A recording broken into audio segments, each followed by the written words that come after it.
This is a conversation with Olivier Schmidt, head of research at the Institute for Military Operations at the Royal Danish Defence College. As you might have noticed, especially if you listen to this podcast, Europe is not having the easiest time right now when it comes to geopolitics. It's trying to support Ukraine in its war with Russia, rebuild its militaries after decades of hibernation, deal with increasingly unpredictable and sometimes openly hostile United States, and all that while trying to understand and adapt to an entirely new geopolitical reality that we find ourselves in.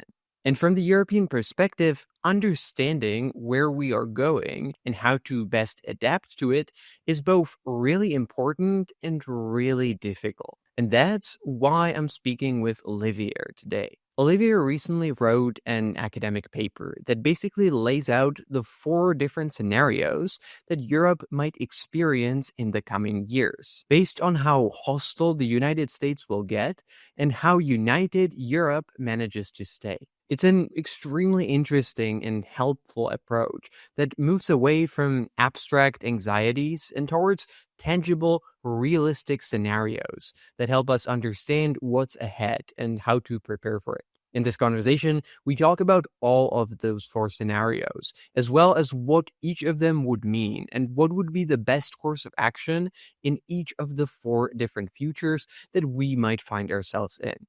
This podcast and interviews like this can exist only thanks to its supporters on Patreon and Substack, to whom I'm deeply grateful and who get a bunch of perks in return for their support, including the full ad-free version of this and other episodes and additional bonus content. And if you want to get even more geopolitical analysis, I also write a newsletter. You can find the link in the description. And now, enjoy the conversation. Okay, so welcome to the podcast. Thank you. So we are going to be talking about your paper and your analysis, defending Europe. And we're going to be talking in detail about the different scenarios and arguments that you're describing in the paper. But to start, can you explain the concept and what you were aiming to do with it and how did you approach it? And also, what made you write it right now and why maybe you think it's important to have these kinds of analysis and discussions at this moment? Well, I think a lot of the impetus came from the overall sense of concern with the Trump 2 administration in a lot of European countries. I think a lot of capitals were expecting that Trump 2 will be very similar to Trump 1 in the sense that we could somehow manage it. It was disruptive, but not fundamentally collapsing the entire transatlantic relationship. And I think there is now a realization that Trump 2 is widely different than Trump 1 for a lot of different reasons we might be discussing a bit later. And that has consequences for European security because on top of a changing transatlantic relationship, there's also the war in Ukraine and Russia's open aggressiveness towards Europe. So those 2 fundamental factors, the increase in the threats, most notably from Russia, but also a decrease in the trust that we can grant to the United States. We're probably calling for at least trying to think about what's happening in a systematic way in terms of instead of having the fight or flight kind of response, one which will be kind of denial. It's fine, we'll cover it, and trying to hang on to the crumbs of whatever reassurance the US are still willing to give from time to time, and trying to read between the lines. Oh, did he really mean that? Or could it mean something else? So it's this kind of denial attitude, or the very negative, oh, we are all doomed type of reaction, which is also not really useful if you want to think politically about what's going on. Yeah.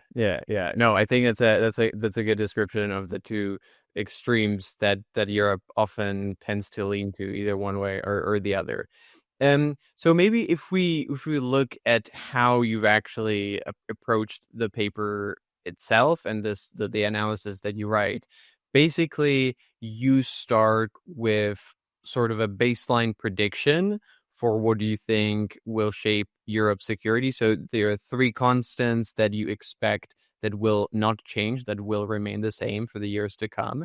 And then there are two variables that might go in one way or the other. And depending on which way they go, they will significantly impact European security. Could you describe what you think those constants that you expect will not change are, and what the two variables, and you've already hinted at it, but what the two variables that will, to what extent they will end up happening or not, will shape Europe's security?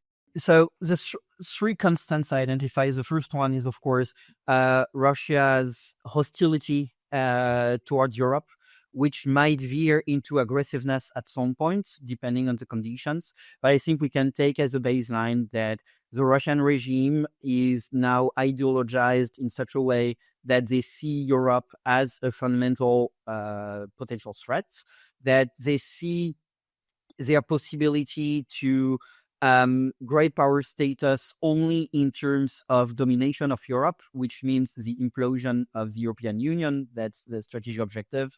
And I don't see that changing anytime soon for first the ideological reason that I mentioned, which basically sustains the functioning of the regime at the moment, but also because with the war in Ukraine, they have basically established and organized their society and their economy to put it on a war footing. And I don't see any fundamental reason for that hostility to change in the predictable future.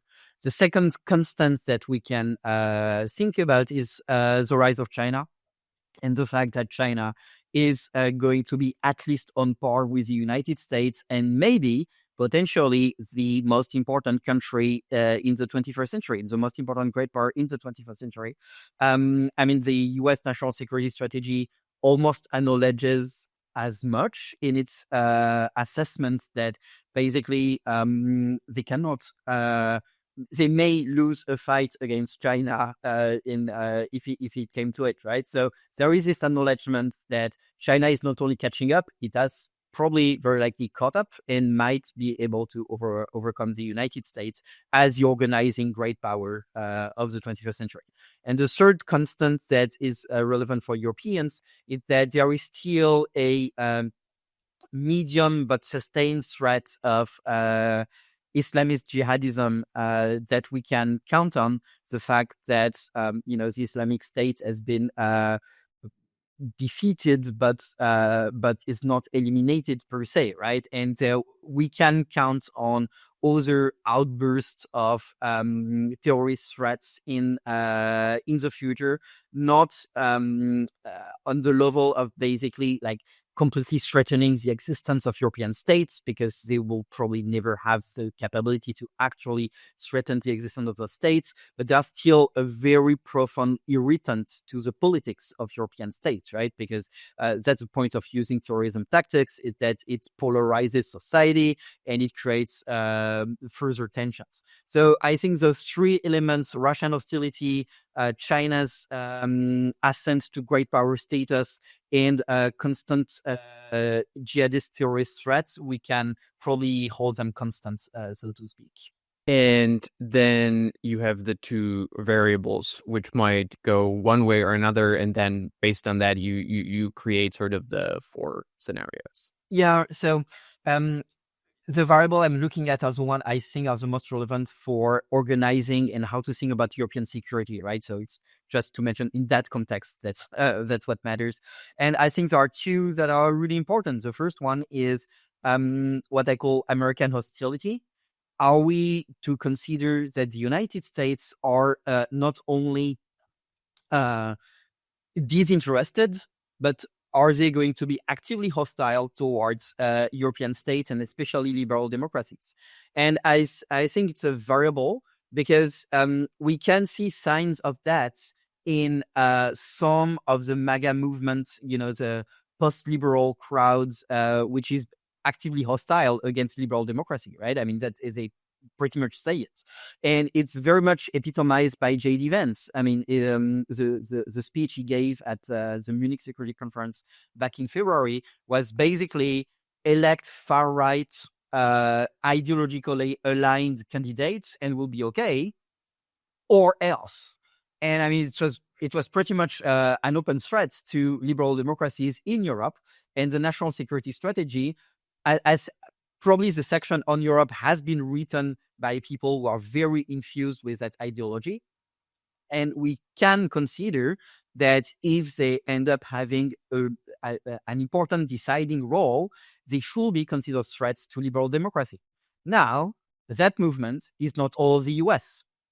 And it is possible that in the next election cycle, because the MAGA movement is not doing great in the polls, is not probably not going to do great if there are free and fair elections in 2026 in Congress. So there are counter movements happening. There are counter elements happening, and we might end up in 2028 with another president who is actually more inclined towards working with Europeans as part of this kind of liberal democratic agenda. I mean, at this stage, I think it can go either way.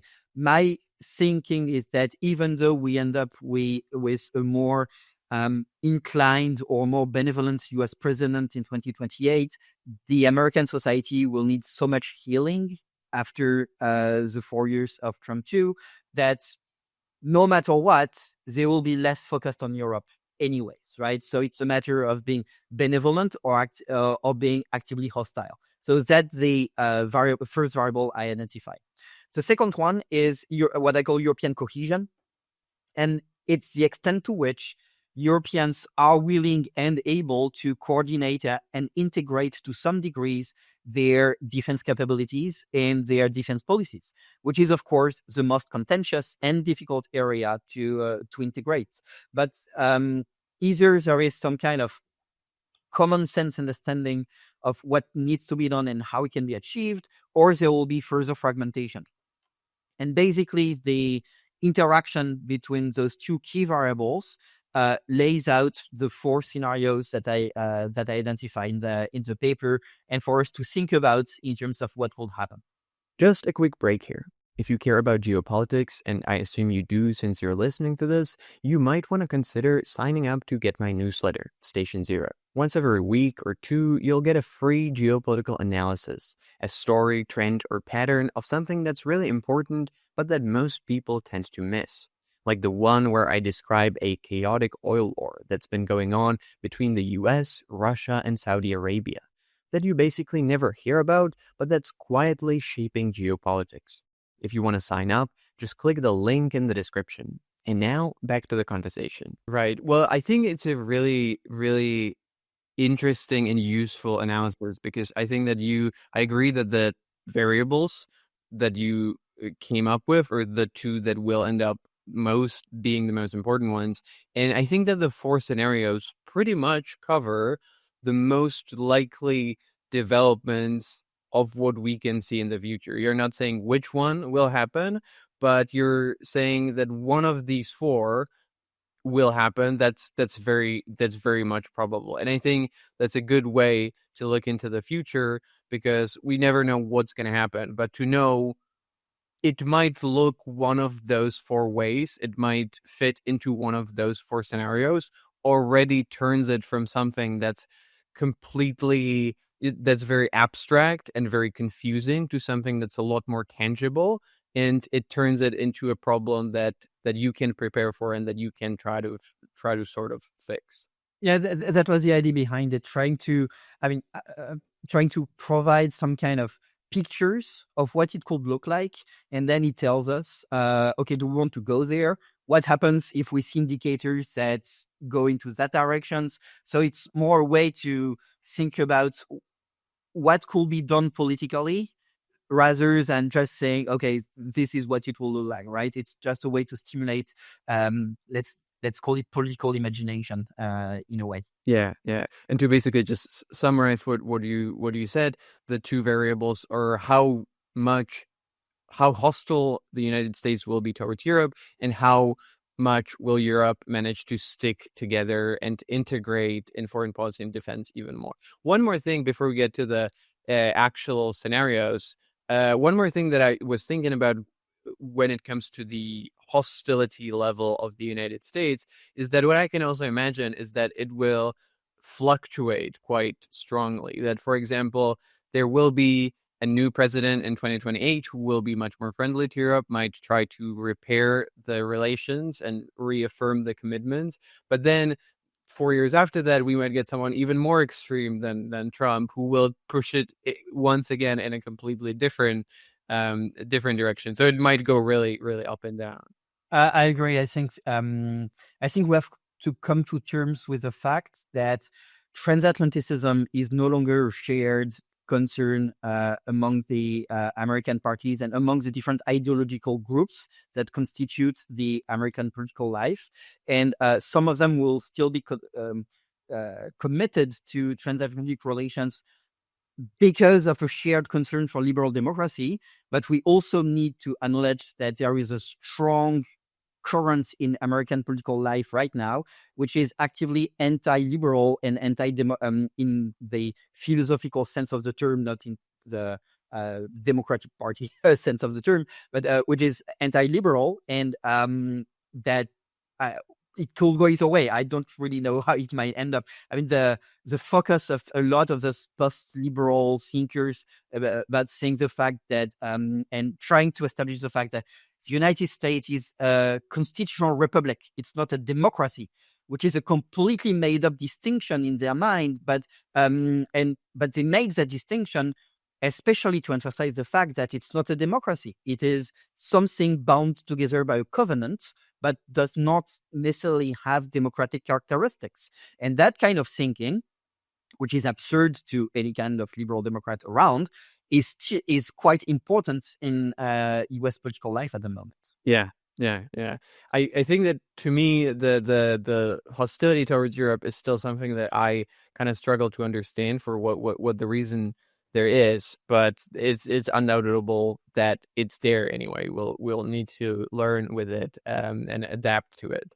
And so let's talk about the first scenario that I think you call independent Europe, which is the scenario where you have both high level of U.S. hostility towards Europe, so very unfriendly America, but also high level of European cohesion. So Europe sticking together at least as much or more than right now. What would that look like? So probably if there is this kind of high level of American hostility, there is some degree of, probably a complete withdrawal of the U.S. from NATO, right? And that's like the baseline about the transatlantic relation, which is eliminated.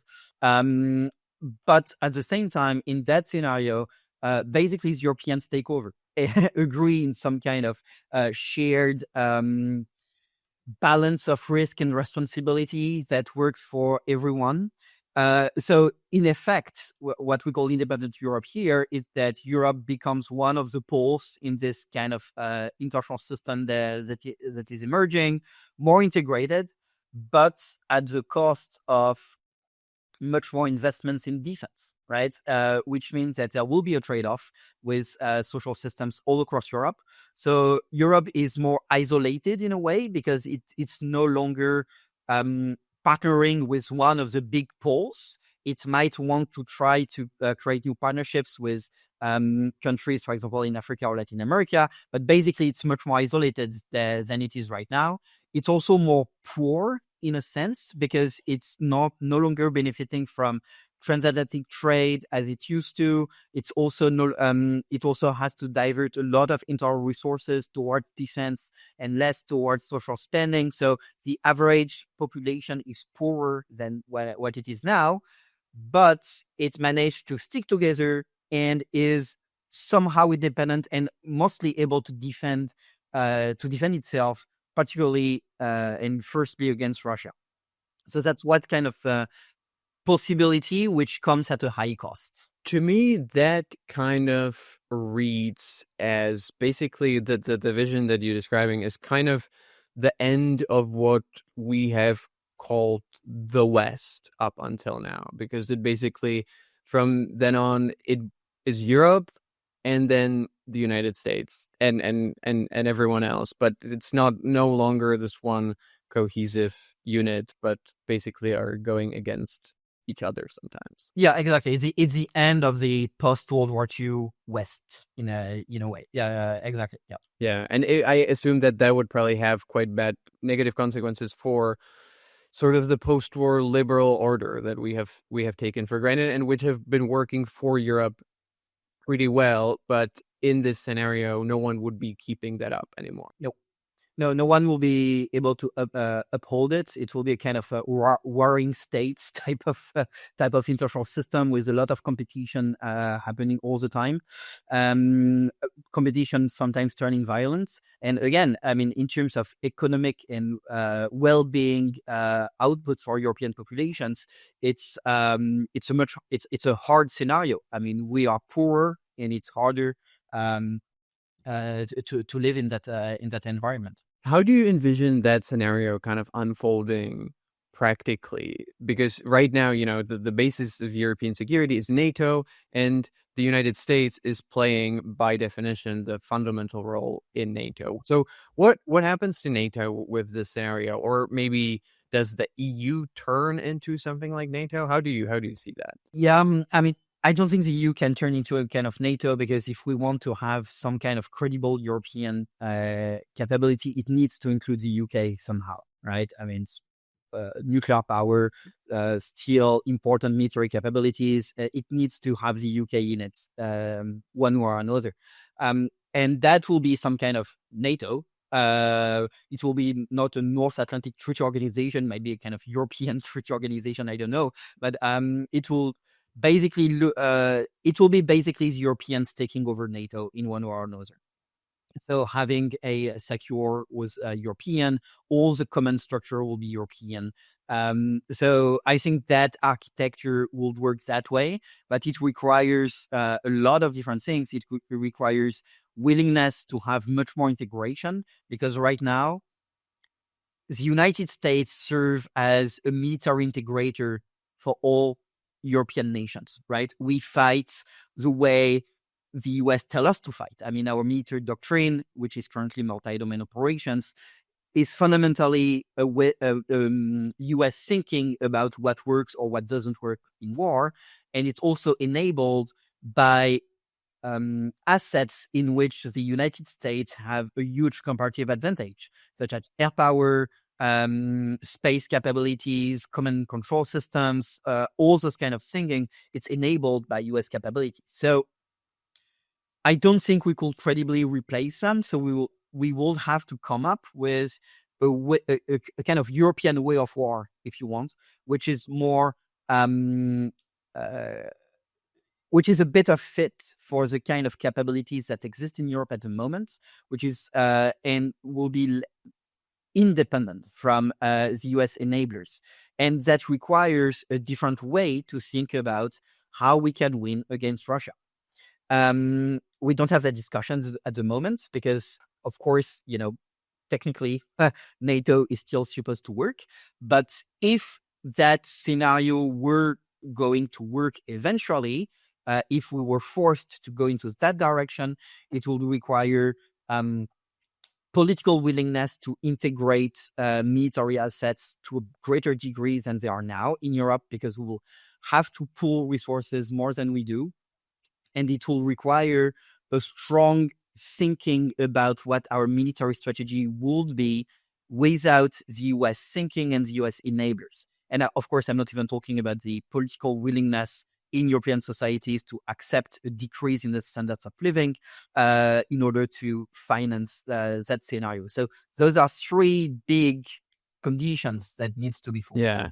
Do you have any thoughts on what that might look like, the European way of war that you've described? Could it be perhaps that we would be more forced to focus on quantity without the exquisite American capabilities that so far only the United States has and is able to use? It's actually part of my research projects for the next couple of years, so I don't have an answer yet. Hopefully, I will have one at some point. But I think it needs to start with, how do we think we can defeat an adversary? Because right now, our fundamentally, our military strategy is about generating a lot of targets that we hope that if we destroy them, the enemy system is going to collapse. It's based on the kind of system thinking of the adversary. If we identify the critical nodes and if we can generate the right targets in order to target the right nodes, eventually the adversary will collapse. We cannot, and of course, that is reliant on capabilities such as, of course, ISR, space-based capabilities to identify the targets, but also the fusion of a lot of those data in order to generate the mapping of the adversary system, and hence all the things about using AI to fuse data and so on and so forth. Of course, we cannot replace all the US capabilities immediately, so we cannot fight the same way. So our thinking will probably require different defeat mechanisms against Russia. Instead of trying to target the critical nodes, maybe a combination of conventional deterrence in some places in order to channel the fight basically where it happens to avoid horizontal escalation, some kind of layered defense in order to constrain Russian room for maneuver. Again, I need to think about that in more detail. So that hasn't happened yet. I wish it were a European conversation. I think we need to talk about it at the European level. I don't know in which formats, but we need to talk about it in the European level. But I don't think that this idea of generating a lot of targets that we treat real fast, leading to the adversary's system collapse, is going to work for us. I agree that I think that it's really important to talk about that on a European level. And it's at the same time, I think it's really not happening, which is also why I wanted to speak with you on the podcast, because this is one of the few attempts to have a serious, real discussion about what it might look like. And I feel like it is a bit tricky because there seems to be a bit of a situation when everyone sees that things are trending in that direction, but no one really wants to talk about it out loud as long as the US is more or less still somehow in. But that makes it quite complicated because it would be much better to talk about those things before they happen rather than when they're already happening, and by then, we're already behind. Now, there is a huge fear of the kind of self-fulfilling prophecy. Like, if we talk about it, then it will happen. But to me, it's mostly denial to some degree, because it is happening somehow. So it's an argument I hear a lot from policymakers that we should be very careful not to accelerate any kind of US withdrawal. So we should not talk about it at the moment, otherwise it will keep accelerating it. Yeah, but it's happening anyways. And what we talk about as, in my understanding, very, very little impact on what's being decided in Washington, D.C., which is decided in D.C. for very U.S. politics reasons, first and foremost. So I'm slightly frustrated by that aspect of the discussion. Yeah, and it's decided first and foremost for U.S. domestic political reasons mostly, rather than foreign policy, because now the U.S. domestic policy seems to be driving the foreign one. But I think just on that note, it's interesting because the only proper attempt to spark a discussion in that direction what actually came from the Americans when the U.S. ambassador to NATO has said that Germany should replace United States in the position of the Supreme Allied Commander Europe, which is the top NATO general who is in charge of all the NATO military forces, who traditionally is always an American general. And so basically Americans have proposed that instead it would be a German general, but I haven't actually seen Europeans to pick up on that idea or on that discussion, which is kind of bizarre. I agree. I think, again, there is this fear of this self-fulfilling prophecy, but sometimes, I don't know, somehow we're not picking up the signals for whatever reason. But yeah. Yeah. Well, anyway, let's move to the second scenario, which you call the Budapest Pact, which is also another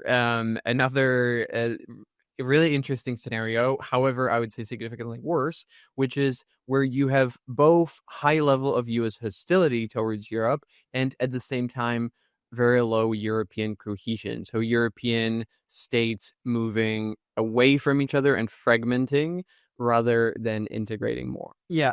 So in that situation, basically, because of this fragmentation of European cohesion, the Americans, but also somehow the Russians, are able to pick and choose their favored allies in Europe by granting them preferred conditions in a way. And especially when it comes to the relationship with the US, there has this very transactional relation in which, yeah, we are still committed to European defense somehow, but instead, and in exchange, your defense industry is now 100% European. You are going to authorize all our big tech companies to operate without any filters, without any constraints, and so on and so forth. So it becomes this very basically vassalized relationship that in order to ensure somehow security, we need to accept every kind of trade and economic dependence from the US. Thank you for listening to the free part of this interview. The conversation is not over yet, but the next part is only for the paid members on my Patreon or Substack. I try to make the best possible geopolitics content, and I put a lot of effort and time into this podcast. And there's quite a lot of costs that I have to pay that are associated with it. It's the supporters on Patreon that allow me to do all that, and making part of every single interview exclusively available only for them is my way of saying thank you, since without them, it just wouldn't exist. So if you want to listen to the rest of the interview, ask questions to guests who appear on the show, or myself, get bonus content and my own takes on geopolitics, become part of an active community of geopolitics enthusiasts, and most importantly, make the continued existence of this podcast possible, do consider becoming a supporter. It really helps. To join, you can find the link in the description or go to patreon.com/decodinggeopolitics.